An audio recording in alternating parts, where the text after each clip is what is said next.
É tempo que Deus tem despertado e tem levantado homens e mulheres, jovens, crianças, para serem usados. Você é um jovem cristão que decidiu, nesse ano, se colocar na linha de frente do povo de Deus para combater o império das trevas,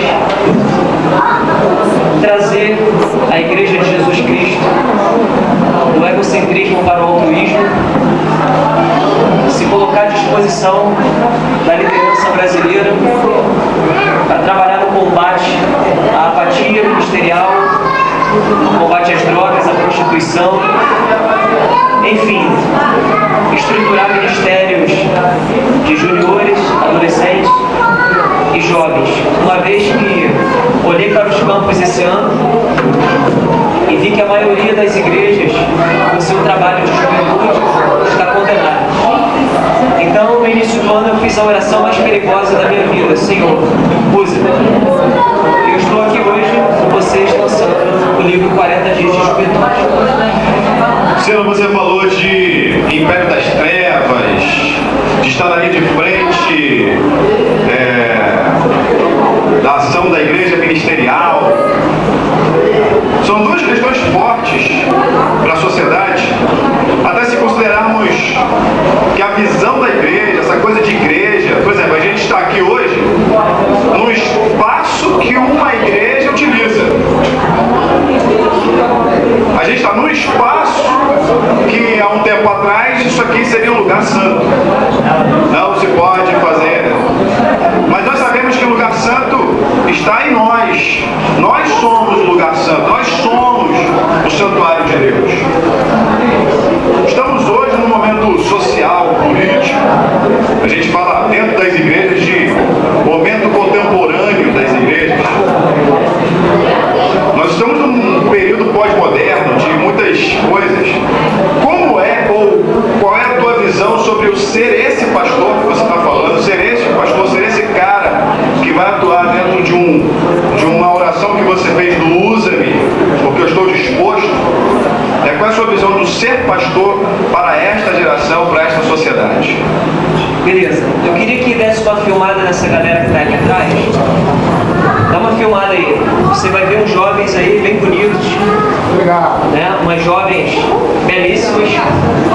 E a questão é, o que nós como líderes temos que fazer para que essa galera aqui volte a se apaixonar pela Igreja de Jesus novamente? A verdade, Robson, é que a igreja, ela se tornou algo chato, não prazeroso. A juventude hoje não quer ir à igreja e líderes e pastores estão desesperados.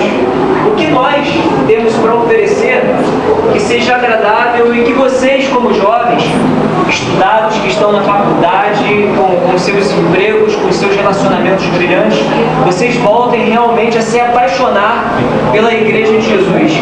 Eu não acredito que quando a Igreja de Jesus foi fundada, plantada lá no diálogo de Jesus e Pedro, que a igreja tenha sido formada para que seja um movimento chato, desagradável ou simplesmente cheio de regras. Mas eu ainda acredito que a juventude desse tempo, ela vai se encontrar na igreja, ela vai se adequar, e hoje a gente tem aqui um belo exemplo de como a igreja ela pode ser agradável. Quantos aqui entraram e eu fico só ali, observando a reação da galera, né? Quando entrou assim, falou assim: caramba, que lugar maneiro, né? Botou aí o Djavan pra rolar, e a alegria, a paz, né? E você falou sobre o lugar santo. Eu acredito que aonde eu piso, né, eu represento o reino de Deus. Então aqui é um lugar santificado com as pessoas santas e os jovens que estão aqui, que de repente não honram a Deus, não amam a Deus como deveriam amar, hoje estão experimentando, talvez pela primeira vez, o que é realmente ser uma igreja de Jesus. Senhor, a gente aqui, nós temos nos qualificado como uma igreja comunitária, né? E, de uma certa forma, a gente desmistificou, não inventamos, não reinventamos roda, nem estamos inventando um evangelho fazer o que você falou aí, de ter a paixão de viver esse reino dessa maneira. E entender, por exemplo, que nenhuma música popular brasileira vai denegrir a imagem do meu Criador, a partir do momento em que esse reino ele é tão presente na minha vida, que eu só diria uma coisa: infelizmente essa arte que eles cantam, eles não descobriram o Criador dela. E a gente pode dar até mesmo para algumas músicas, não todas obviamente, mas algumas músicas, dar um toque especial. E eu acho que isso tem tudo a ver com essa jornada de 40 dias que você está propondo no seu livro, que é o seu primeiro livro, né? Já que é o seu primeiro livro, e aí a gente vem aí, por que você escreveu esse livro? O que tem nesse livro ou o que te motivou a escrever esse livro? Eu não aguento mais a hipocrisia da igreja atual. E quando a gente fala a palavra hipocrisia da igreja atual, você pode ver que a galera fez até silêncio e vai prestar atenção, porque todo mundo concorda comigo, né? Nós temos o grande mandamento, que é amar a Deus sobre todas as coisas, o próximo como a si mesmo, e a igreja aprendeu a amar a Deus sobre todas as coisas. Ela canta, dança, interpreta, ela de alguma forma serve, mas o mandamento não para por aí. Fala sobre amar o próximo como a si mesmo. É exatamente aí que a gente está falhando, porque a gente diz que ama o próximo, mas a gente não faz nada a respeito. E baseado nesse versículo, que foi a inspiração desse livro, 40 Dias de Juventude propõe uma reforma de comportamento, porque a nossa primeira reforma, ela foi de doutrina. Ora, pastor, sabemos tudo de doutrina. Na verdade, muita gente até se destruiu por causa de doutrina e de dogma. Mas esse livro traz o desafio de comportamento e leva a juventude, que desde o infantil até aí a vida adulta, do egocentrismo para o altruísmo.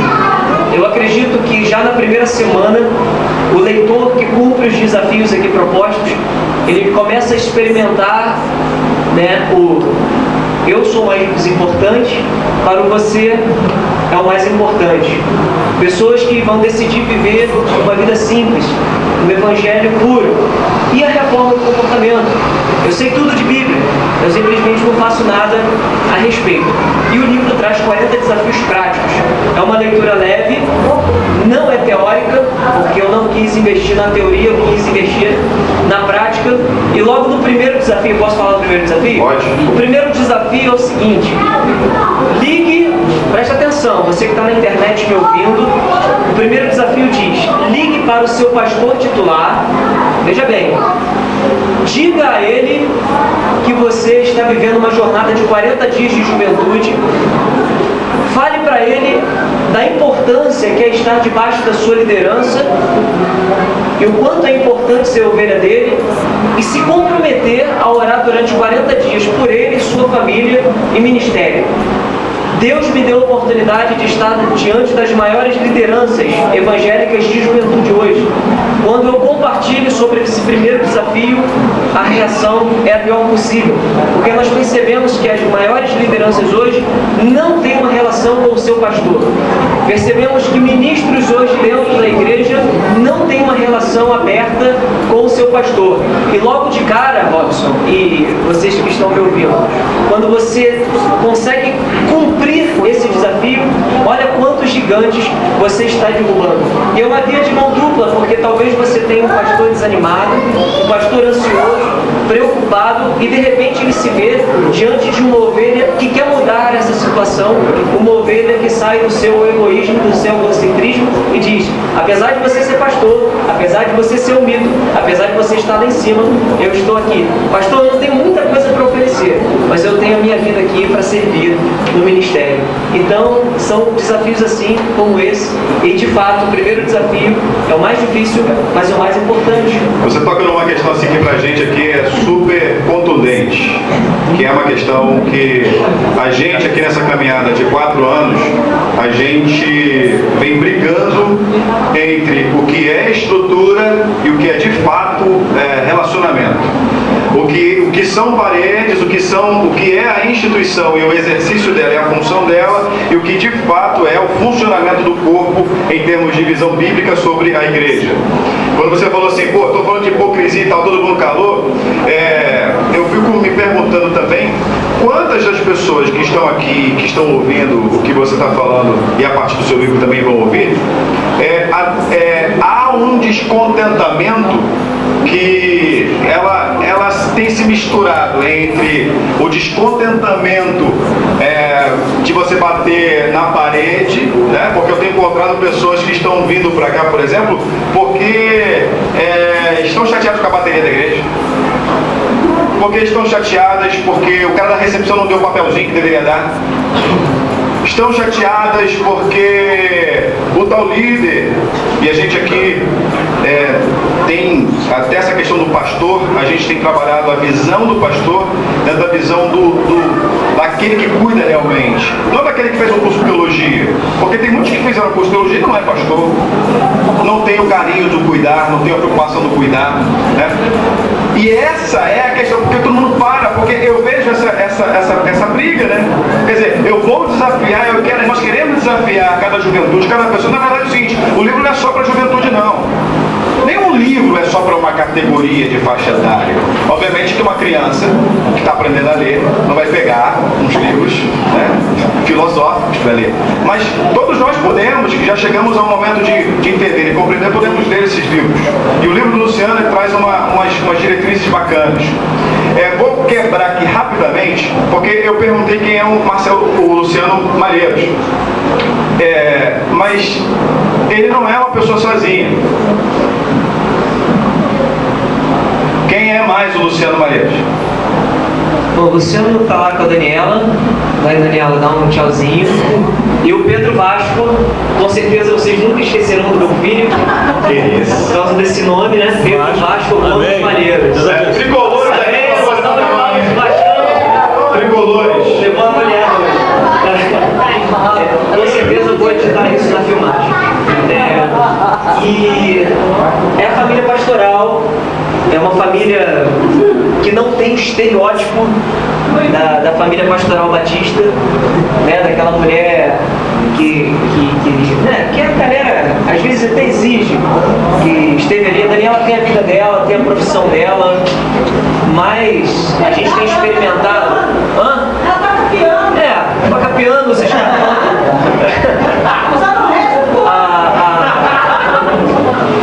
Uma coisa que nós temos experimentado nesse período é que nós passamos uma crise ministerial no início do ano, e de fato eu achei que fosse o fim do meu casamento, porque o pastor, quando passa algumas crises, a família logo ela desmorona, e essa crise ela veio como um presente, né? Eu me tornei um marido melhor, um pai melhor, e hoje nós temos tido assim grandes conversas de travesseiro assim, e sonhos, né?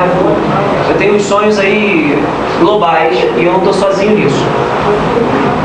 Eu não vou ficar falando aqui porque eu vou me emocionar. Você continua soltando pipa? Com certeza.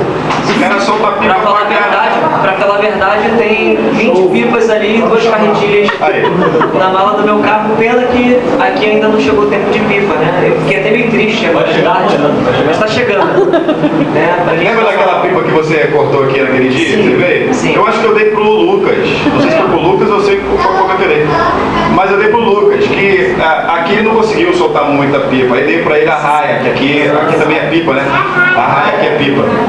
A ralha. Cafiro. Ó, sofreu. Isso. Isso. Ralha. Escreve. Mas olha só, Tá fala um repreendido. Não tem rabiola, tá repreendido. aproveita o embalo, fala um pouquinho pra gente sobre a tua adolescência, sobre a tua juventude.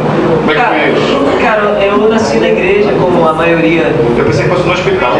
Nasci na igreja. É sem piadas,